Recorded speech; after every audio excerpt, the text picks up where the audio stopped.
3/4 of those afflicted survived, many condemned to life in a wheelchair, on crutches, or in bed.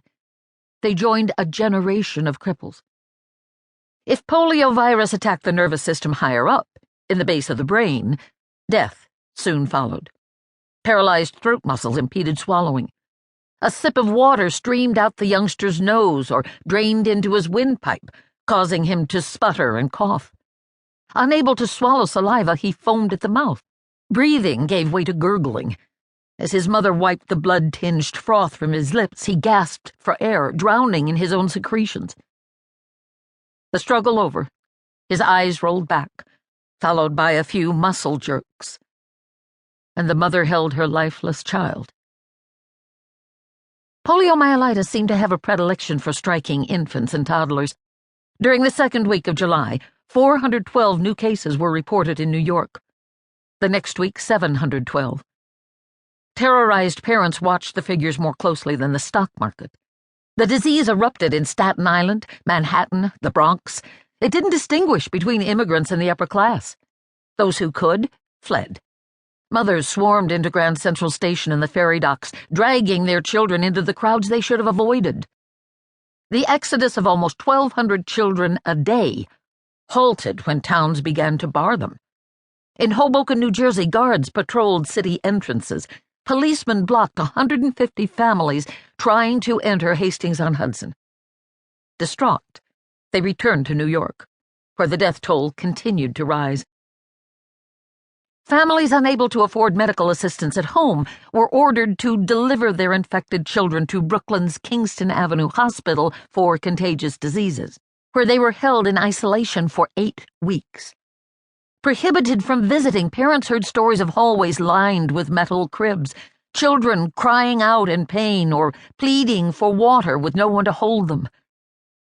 A knock at the door and a telegram notified parents to come retrieve their child's body. When parents looked up at the dark, looming fortress of Kingston Avenue Hospital, many turned away, hiding their youngsters at home.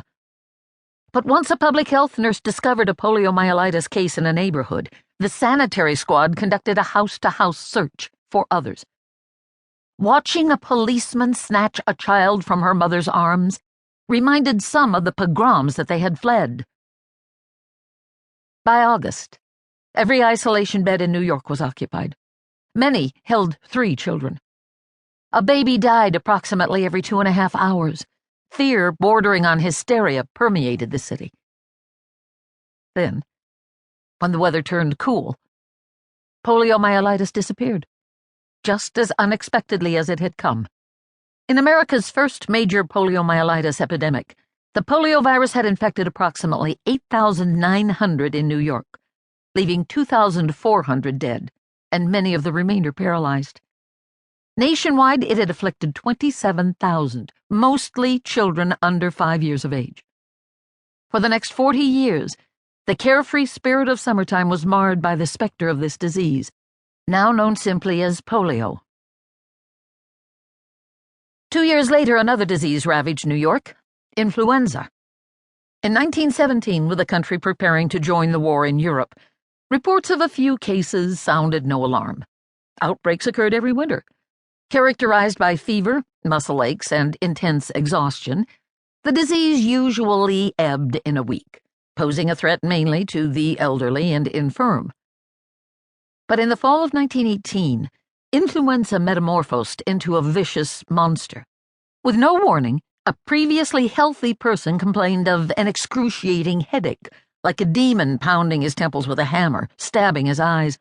A temperature spike up to 105 degrees ushered in agonizing muscle pains, profuse sweating, and shaking chills. When the fever broke and relief seemed at hand, the coughing began. Mild at first, the cough deepened. The sputum turned bloody. A viscous fluid filled the lungs, and the patient gasped for breath, suffocating. No longer did it prey on the elderly. They seemed to be immune. Instead, this virulent form of influenza picked young, healthy adults as its victims. No one was prepared for its fury. Initially, the military was the hardest hit, as overcrowded camps and close quarters aboard ships favored its rapid transmission. In September, more than 12,000